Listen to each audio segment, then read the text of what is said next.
All right, I think we have a really good showing, so we're going to go ahead and kick this off. Welcome to Preventing Harassment and Discrimination Training in the Workplace. We have specifically customized this training for the nonprofit organizations that are attending today.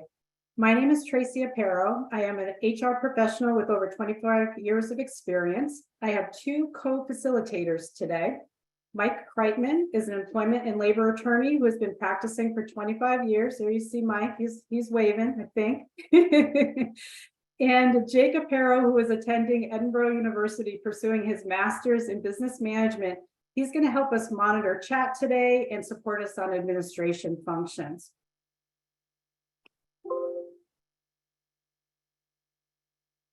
Our training is going to be about 1 hour in length. We're going to see if we can make that happen. We are going to cover the following topics today: the law regarding discrimination and harassment in the workplace, how to best prevent harassment and discrimination in the workplace, the process for reporting concerns, and best practices to help shepherd the culture of respect in the workplace. A few housekeeping items before we actually get started. This is going to be an interactive training session today. We are going to ask that you participate in the scenarios that we provide by answering and responding in the chat function. If you haven't tested the chat function yet, please feel free to go ahead and do that now. Find the chat button on your screen, and maybe you can send me some positive words, a cute emoji. Would love to see it. So if you haven't tested it already, please feel free to go ahead and do that.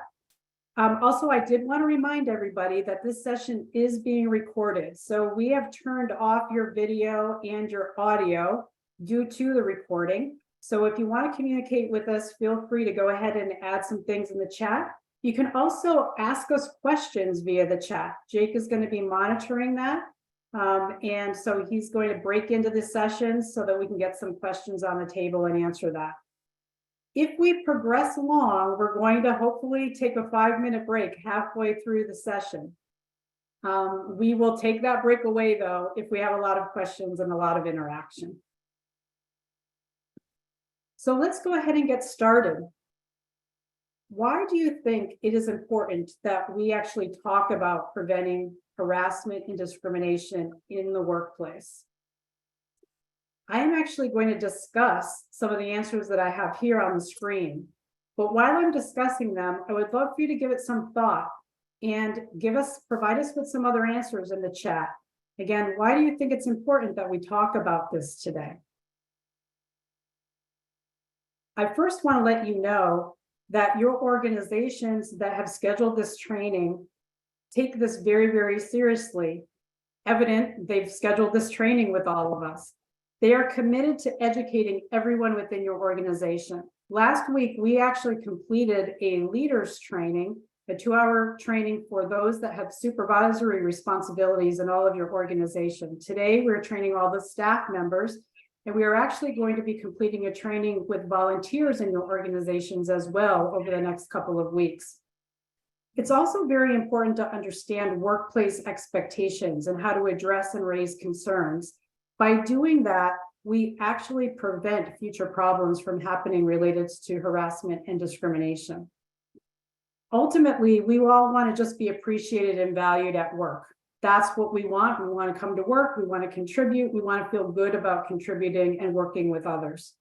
A culture of respect and inclusion leads to healthy working relationships and engaging work environment.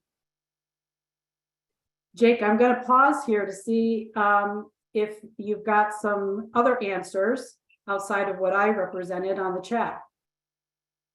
Hi, yes. Good morning, everyone. First note I have here is all members of the organization should feel respected and valued and never threatened or distracted in any other way. Great one. Any other ones? At the moment, that is all we have. Okay, great. Feel free, if anyone else would like to participate. These are pretty basic, and feel free, though, as we go along to add more comments. I'm actually going to turn this over to Mike now, and he's going to help us define and understand harassing and discriminatory behavior. All right, thank you, Tracy. So again, as Tracy and Jake have mentioned, if you have questions, or please feel free to include them in the chat, and we'll definitely try to get to them. And some of the slides that I'm going to touch on, utilize today, will work better with your participation because they're intended to be interactive. So I'm going to discuss the conduct that's prohibited in the workplace. And then we're going to look at some examples of that kind of conduct. So you should be able to spot it, recognize it, know what you can't do. We'll talk about if you are observe that or experience it, the different reporting mechanisms that are available to you. And then we'll talk about conduct that perhaps not harassment or discrimination is just not professional, not appropriate, and leads to a negative workplace atmosphere. So it's conduct that one should also avoid. Okay, let's go through some definitions. Discriminate means treating a person differently or less favorably based on a protected characteristic. And the law defines, sets out different protected characteristics. And I'm sure you've heard of these. Some are age, race, religion, gender identity, sex, disability, pregnancy, national origin, veteran status. Again, these are individual characteristics, and it's illegal to make decisions to treat someone differently or less favorably based on these characteristics. Harassment is verbal, physical, or visual conduct that is offensive or unwelcome. Sexual harassment, the law defines two types, what's called hostile work environment and quid pro quo. And I'm going through these quickly because we're going to drill down on each of these categories. Another type of conduct that's prohibited by law and company policy, your organization's policy, is retaliation. And that's negative action against an employee based on the employee's involvement in a workplace complaint, be it complaining or participating in a workplace investigation. That's also prohibited.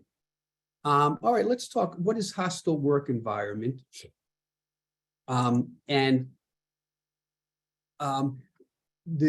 In terms of let's start with sexual harassment or sexual hostile work environment. It's sexual advances, requests for sexual favors, or other verbal or physical conduct of a sexual nature that's pervasive and severe and unreasonably interferes with an individual's work performance by creating an intimidating, hostile, or sexually offensive work environment.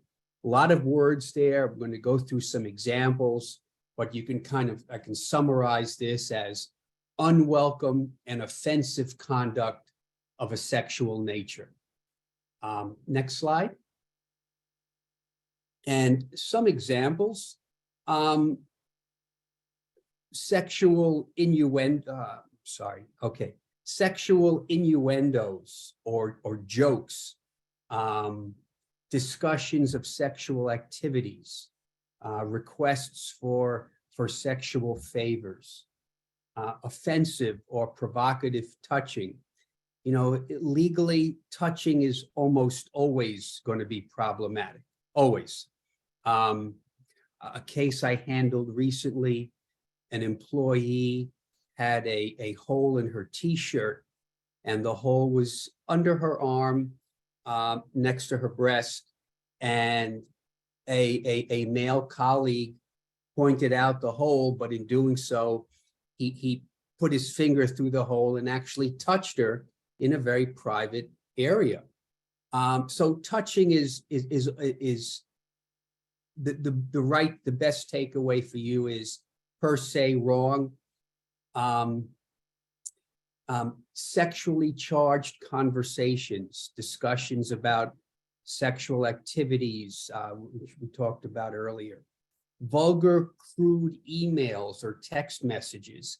And this could be emails or texts through company systems. If you're using company your organization's email, but it could also be text messages that are sent from your private phone to a coworker's private phone. What we need to focus on is if it involves a coworker, even if it's off company premise, even if it's on your own time, and it's your own phone, to the extent it involves a coworker and it's offensive and unwelcome conduct, it could create a hostile work environment and constitute sexual harassment.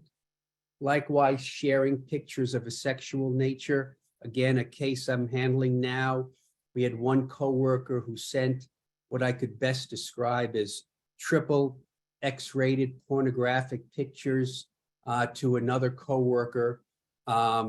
Very gross, very offensive pictures. Again, on his own time, on their own time, using their own personal devices. But the rule here is conduct that occurs outside of the workplace but involves coworkers will inevitably make its way back into the workplace. All right, but these are examples of conduct of a sexual nature that would constitute sexual harassment. The other type of sexual harassment recognized under the law of Massachusetts and federal law is called quid pro quo. And that's where requests for sexual favors or sexual advances become the basis for an employment decision based on whether or not the recipient of that conduct accepts, submits to, or rejects the conduct. The other term for this you may have heard is this for that. I had a case where there was somebody interviewing for a job, and the interviewer basically said, well, why don't we go out on a date and I can consider your application for employment. So there's a request for a date, a date, a romantic or a relationship or event. And the implication was very clear. Your hiring will be dependent on whether or not you agree to come with me on a date or not. More direct conduct could be, saying to someone that whether or not we have an intimate relationship will depend on whether I give you a good review or recommend you for promotion. Again, this is conduct that's illegal, both by state law, federal law, and prohibited by your organization's policy. Okay, next slide. So let's look at some problematic behavior now. There is one note here. Someone had said some of the slides are a bit oversized and not visible on the screen, although others are saying differently. So I'm hoping everybody can see the presentation. We will circulate the deck to everybody when the training is over, so you'll have the deck. But hopefully everybody can see it, at least you can hear it. All right, so some examples. And harassment, again, we talked about sexual harassment, but you could also have harassment based on other protected characteristics, race, age, national origin. So a racial or ethnic slur, using the N-word, for example, in the workplace. I had a case recently where there was a picture of a swastika placed on an employee's. She had a bulletin board, and it was pinned on her bulletin board above her desk. So again, these ethnic or religious symbols or that are offensive. Ageisms, generational stereotyping. So that might be comments about somebody's age. Gee, you know, look at Charlie trying to keep up with the younger folks, you know, can't master the computer.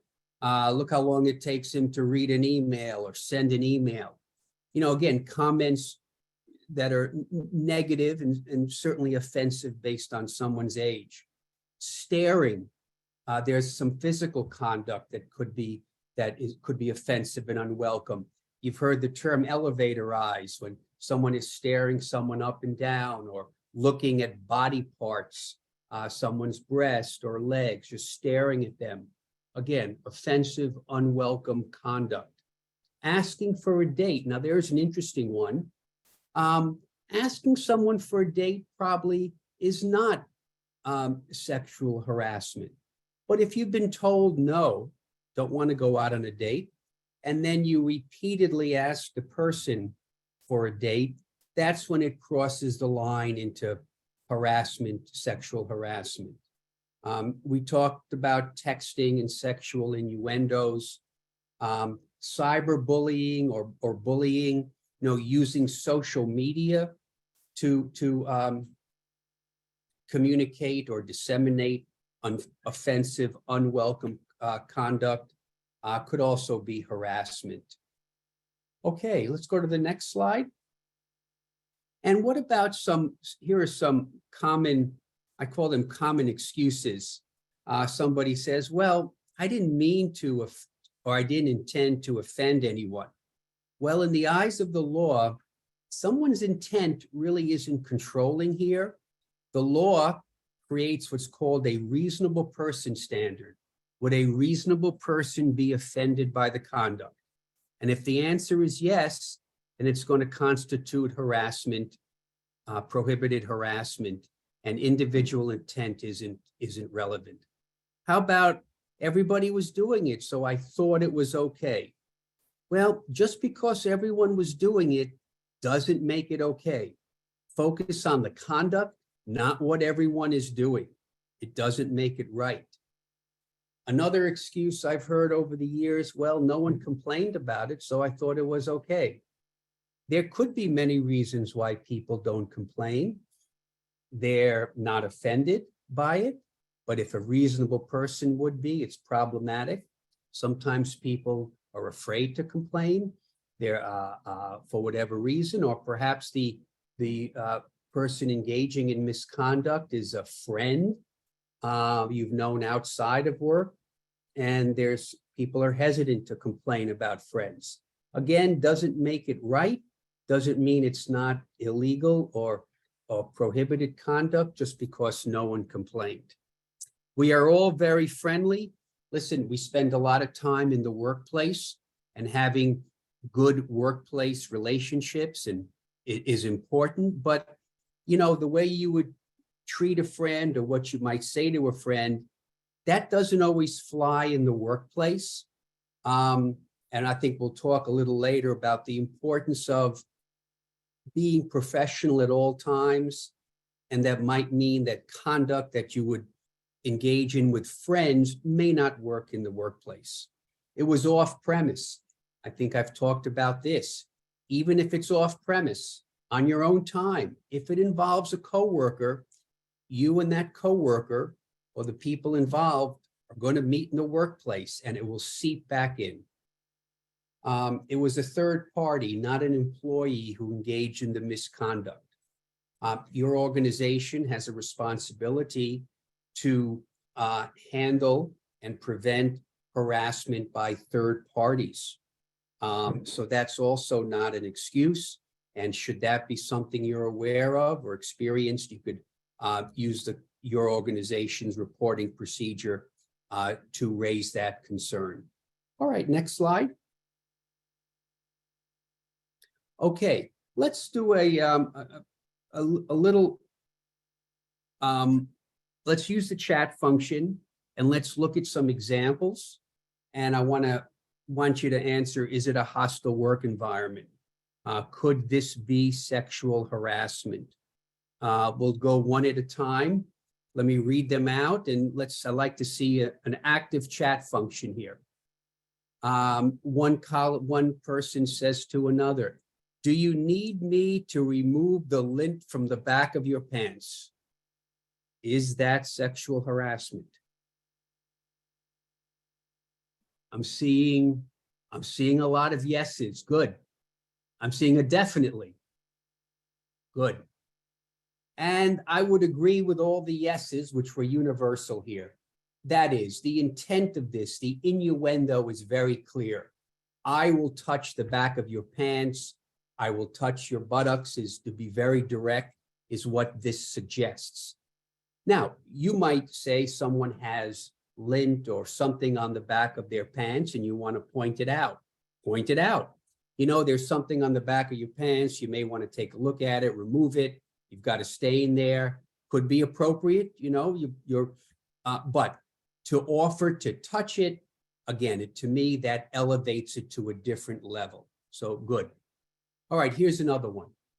And I'm going to tweak this hypothetical a bit. So allow me a little bit of freedom. I'm not putting my video camera on for the Zoom call. The response, "Come on, let's see what you look like in the morning."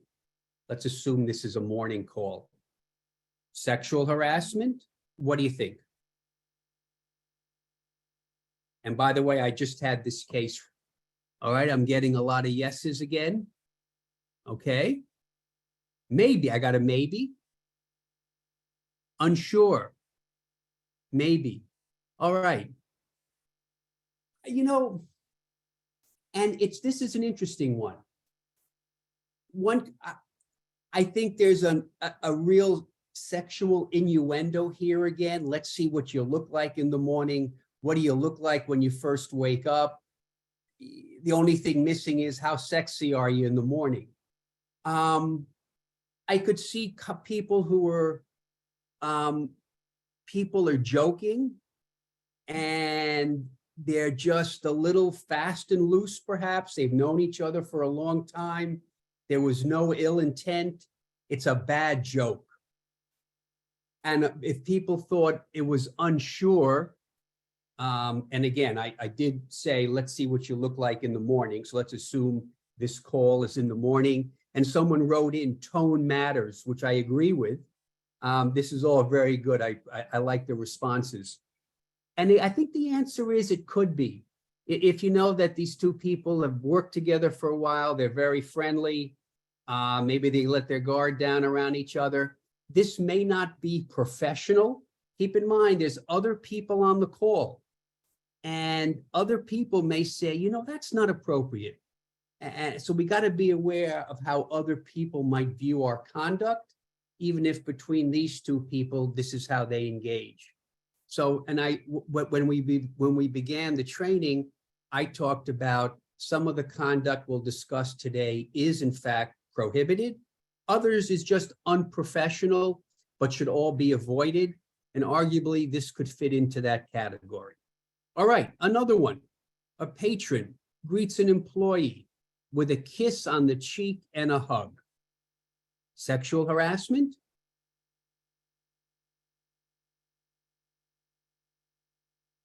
I got it depends. Usually depends on the patron. Not in my culture. Interesting. Yes. Could be. Yeah, 9 times out of 10, yes. Yes, in most cases, depends. Very, very sharp group. So let me give you a legal analysis of this, but very good answers. Depends on the relationship. Generally, I would say a kiss on the cheek, that's going a little, oops, let's go back a second. Go back one slide. There it is. Look, the kiss on the cheek, I think is problematic.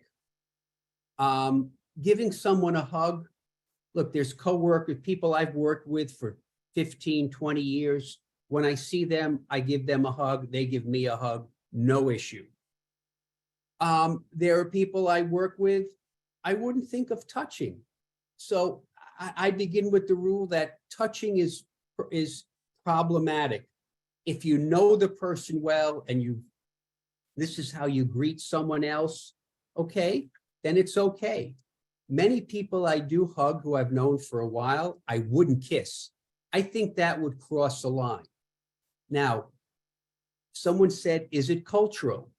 And maybe, among some cultures, this is a way of greeting and it's not viewed as offensive or unwelcome. So again, I think it depends is the right answer. What the takeaway for everyone on the call is to be aware of who the other person is, what the environment is, what the relationship is, any cultural issues, and that there's a presumption that touching is going to be problematic unless, and I think that's a good takeaway. Okay, next slide. And couple things when you consider whether conduct is problematic, a little self-check you can do. Keep in mind, there's an objective standard in the legally. Would a reasonable person be offended? That's the legal standard. And conduct that's offensive or unwelcome from a reasonable person's point of view is prohibited. I think another good guiding principle is you don't know what will offend a coworker. You don't know what someone's, I call it the offense meter. What's their offense meter? You don't know. And given that, acting professional at all times is really a good way to avoid offending someone and staying on the right side of both the law and your organization's policy. You don't know what'll offend someone, act professional at all times. Okay, next slide. Okay, Tracy. All right, we're going to actually conduct another activity. We're going to give all of you some scenarios. Jake is actually going to type the scenario in the chat. And what we would like you to do is actually answer that chat if you think rude bullying behavior is resulting in discrimination and harassment, or is it just bad workplace conduct? So we've got, I think, Jake, 4 different scenarios. So let me see, the first one, Jake, if you want to go ahead and put it in. Okay, the first one is, you're in a meeting and one of your coworkers says, well, that was a stupid idea. What do you think? Just bad workplace conduct or harassment discrimination? Definitely rude, that's for sure. Yep.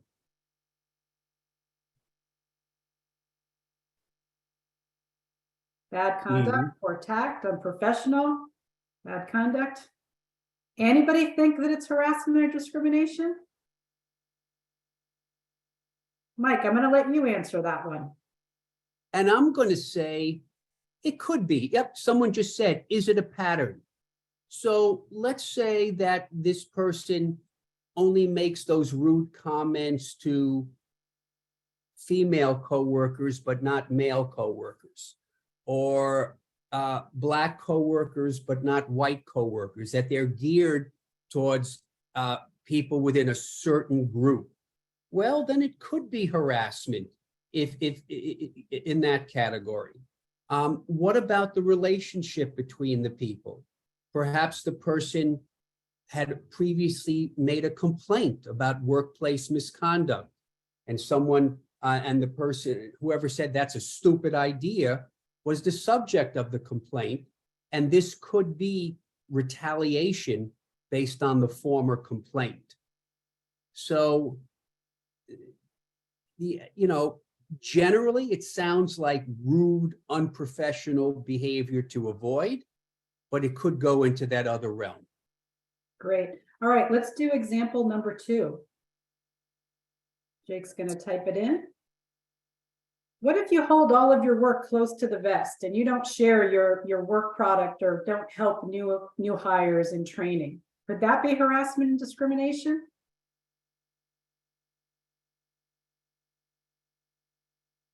Okay, I've got a no. Somebody said yes, could just be bad work conduct. A lot of no's coming in, could be bad behavior. Need more info, could be any. All right, Mike, why don't you jump in and give your legal opinion here? Yeah, you could have the insecure manager who just, or perhaps the bad manager who doesn't communicate well, doesn't support his or her team. That's not illegal, it's bad management.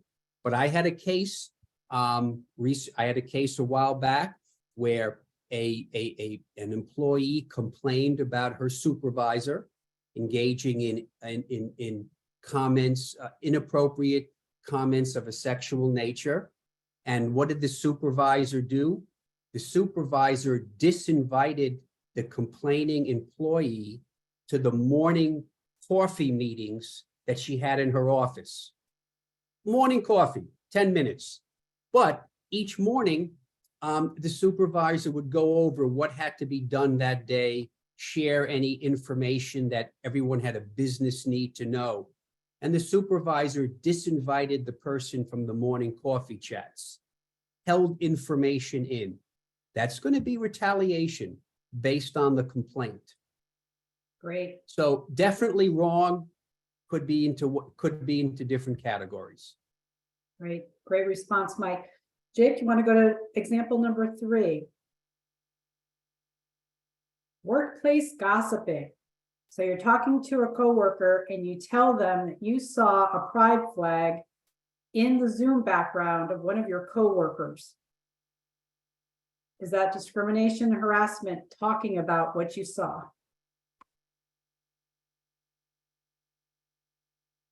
Okay, I gotta know. Could be, maybe. Yep, a lot of depends. The tone matters again, maybe. Mike, why don't you take this one? Oh boy, you're giving me the, well, No, again, I think, the last response could be discrimination. yeah, if they elaborate on their feelings. So, you know, I think, again, the answer is it depends. First of all, I say, why is it even relevant? Why are you talking about it? So what? There's a pride flag, you know, on their social media post. Certainly, but by how different is that from saying, oh, did you know the person is Asian? The person is Jewish. The person is Black. They have a star, they're wearing a Star of David or a cross on their, you know, on their chest. How is that different? In my mind, it isn't. And I think it could certainly be viewed by a reasonable person as offensive, certainly, and intimidating. Now, that's the problem with gossip in the workplace. There's no place for it. Even if it doesn't cross the line, I think it does. Why go there? Gossip is destructive, and it just doesn't promote healthy workplace relationships. All right, we're going to go to our final one. Jake, if you want to go ahead and post it.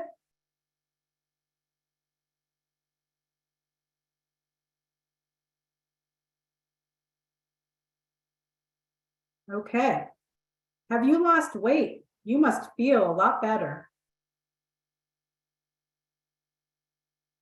Okay, I've got a yes, yes.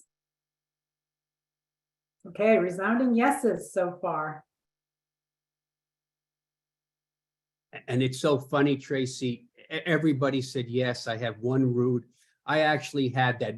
I have a yuck, which is good. I had that very case, and it led to an internal complaint when a senior male leader said to an employee, boy, you look good. You look like you've lost some weight. And he said, I really was trying to be nice and complimentary, and she was deeply offended by it. And I think the takeaway is comments about someone's physical appearance, stay away from them. Stay away from them. They certainly are in that realm of offensive, unwelcome conduct.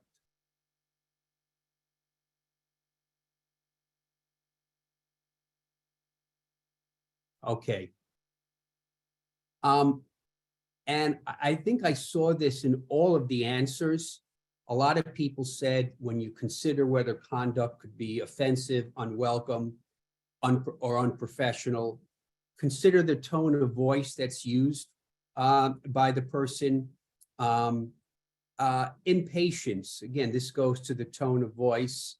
Condescending or arrogant responses, using chat or text messages. One of the issues with emails, which are so common today over telephones or even oral communication, is there's really no opportunity for tone, intonation, or follow-up in an email. And you've seen the email where someone mistakenly has the caps lock on, and it looks like they're speaking in a very what's the tone? And They yell, it looks like they're yelling at me. it looks like they're yelling. That's exactly right. My best practice, and I would certainly advise this for everyone, is before I send an email, I always reread it to make sure it sounds appropriate, given how things may lose or may gain impact or suggestion or lose certain impact or suggestions when written out. So read your emails before you hit send. And I think we've talked about social media before, but I see so many cases where people just put things on their social media site thinking that, well, it's my own site, my own Facebook site, on my own time, I'm off work, but they write about a coworker or the organization that's, let's keep it to a coworker, that's very negative, that crosses into this realm of offensive and unwelcome conduct, and that's going to be a problem. Okay. All right, so unfortunately, we've had some really great conversation here, Mike. We're going to kind of go through. If somebody needs to step away, grab coffee, go ahead and do it. We'll send you the recorded version, but we're going to keep going here. Okay. So can I make one comment, Tracy? Go for it, Mike. There was a question, what if it's one incident versus ongoing pattern of behavior? And I can tell you the legal answer and then the practical answer. Legally, one incident may not constitute offensive, unwelcome harassment. The law is not draconian. It's not a speech code. People make mistakes. And generally one instance of offensive conduct, it certainly could get an employee a warning, but legally it may not be harassment unless it's very egregious. The offensive touching is one instance. That's gonna cross the line. The racial or ethnic slur, that's gonna cross the line. But what is problematic is a pattern, repeated instances of offensive conduct, and that is going to cross the line. Now, there's the legal answer. Here's the practical answer. If we're trying to promote a healthy, positive workplace environment, don't even think about, can I get away with an incident? Because it's not illegal. The best practice is be professional, don't engage in this kind of conduct, period, matter closed. So good question. All right. All right. So let's go ahead and talk about the roles that we all play in preventing harassment and discrimination in the workplace. Your organizations have set the expectations. They've provided all of you with codes of conduct, policies regarding anti-discrimination, regarding sexual harassment, equal employment opportunity. As an employee, you play a critical role in building up that culture to ensure that we prevent sexual harassment and discrimination. Some key bullets, some key things that you can do as an employee. Number one, Mike's already touched on this, but be professional, act respectful. Know and understand your organization rules, your code of conduct. They're typically in your employee handbook and other policies and trainings that have been presented to you. And if you don't know, ask. If you're uncertain about conduct that you're going to partake in, you want to, I don't know, you want to invite a group of employees to come to the bar after work. Is that something that's acceptable in your workplace? What kind of conduct should be expected in those kind of environments? If you don't know, ask. Report violations of policy, violations of your policy to either your direct leader or a designee. There are multiple avenues that your employers provide to you on reporting so that you can possibly report to somebody anonymously if you'd like. So ensure that you know your policy regarding reporting, and Mike's going to touch on that a little bit later. And then finally, align with your organizational commitment to act ethically. All of your organizations have codes of conduct. They've specified acceptable behaviors within the workplace. Review them and hold others accountable for meeting those standards of conduct as well.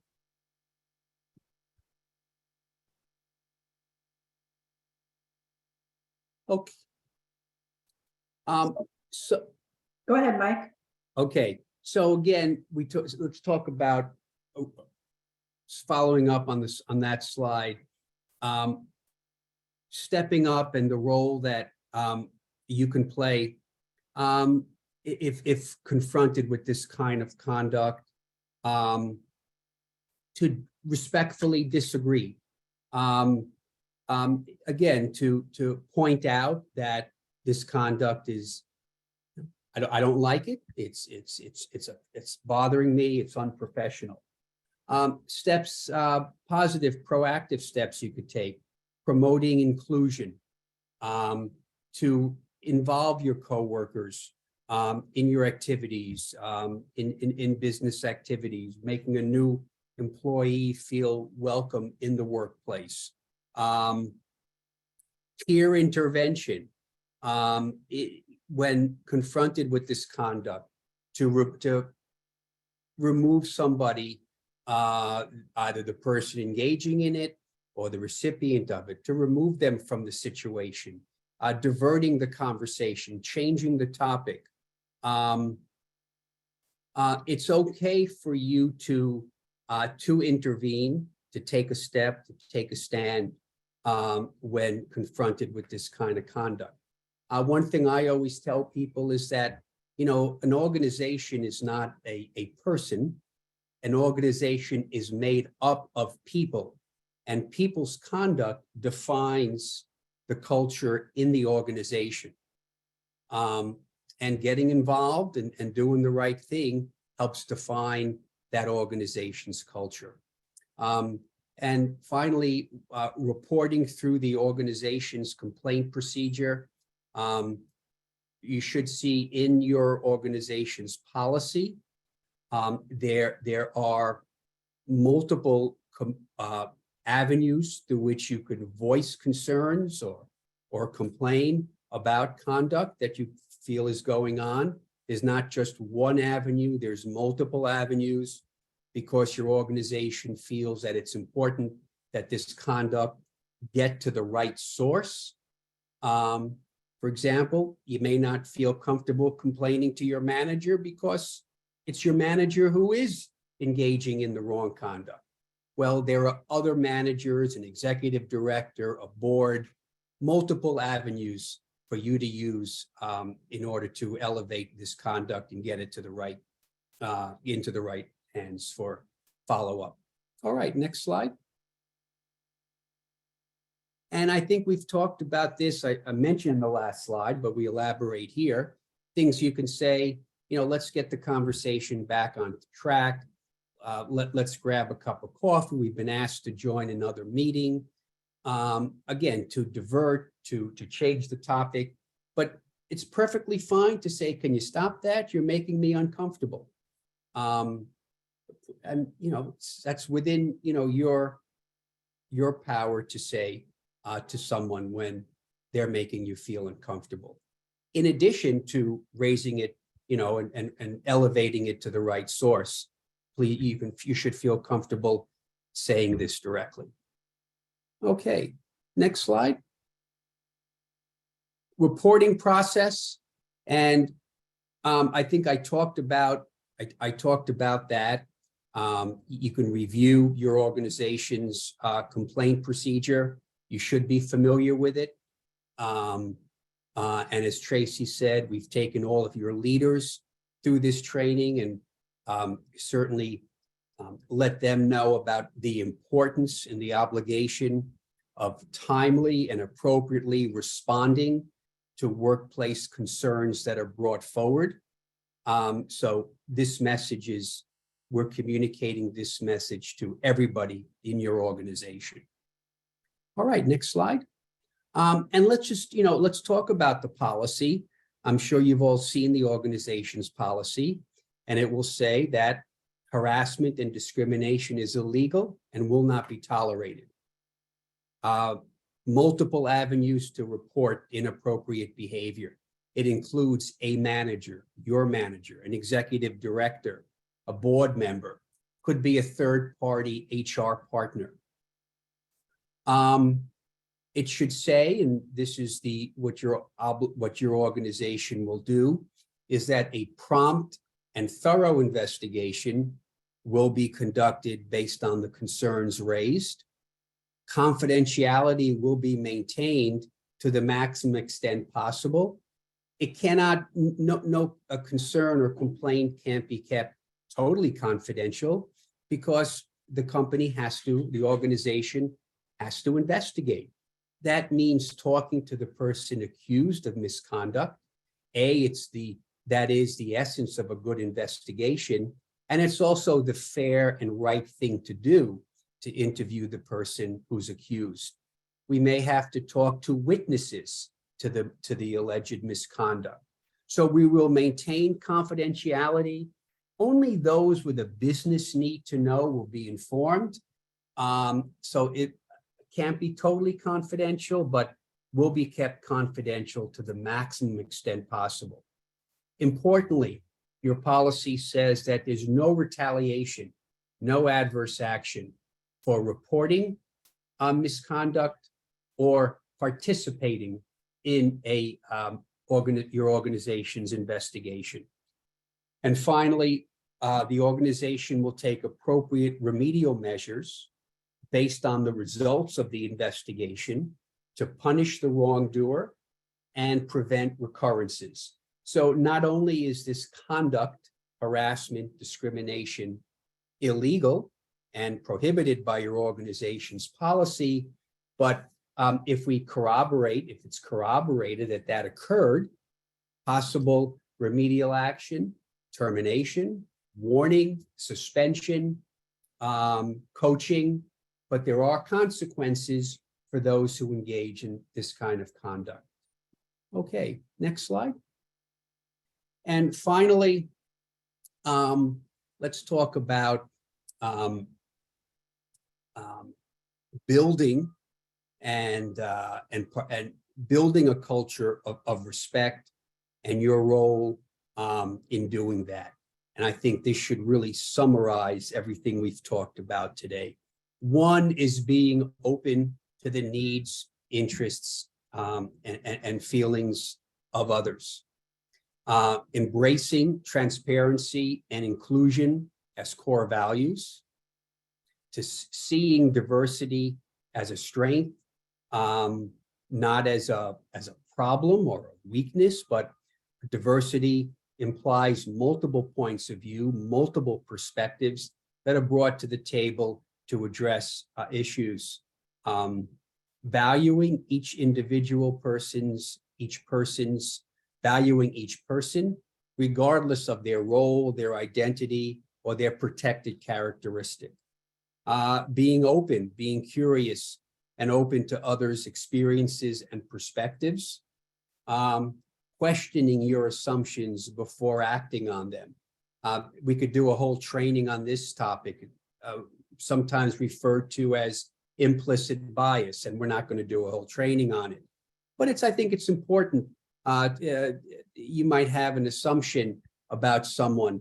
And one of the examples that I've given in the past is someone comes in for a job interview and they're pregnant, and a hiring manager might say, well, I can't hire her. She's going to need time off to have a child. or may be busy with child rearing responsibilities. Well, that's an assumption, and there's no valid basis for concluding that, really. And so checking your assumptions, making sure they're legitimate, not based on some preconceived notions or stereotypes. And this is an important one, to view all interactions as an opportunity for building understanding and relationships. I think your interactions with peers are chances to both learn about your peers, to perhaps learn something new that could help you better perform your job, or learn something about the organization or the world that you didn't know before, but it's viewing an interaction as a positive opportunity versus, I don't have time to talk to you now, which is going to be at best rude and unprofessional, and at worst be viewed as perhaps offensive and unwelcome. Okay. So And I think we actually have some time. Good. To see if anybody has any questions. So please feel free to put anything in the chat, or if there's any scenarios that you would like to pose to Mike.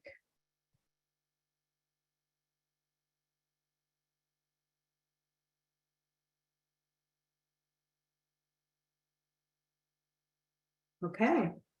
No, I don't see anything coming through, Mike, so that means that you did a really comprehensive job. That's great. well, I do appreciate all of the participation and the responses. I think everyone is kind of spot on in identifying not just the issues, but really the nuances and the complexities. This isn't easy and straightforward all the time. So very good. Great. So to wrap this up, first, just thank you for your attendance today and your participation. It was excellent. We are actually going to send you a link following the session. So give it about 10 minutes.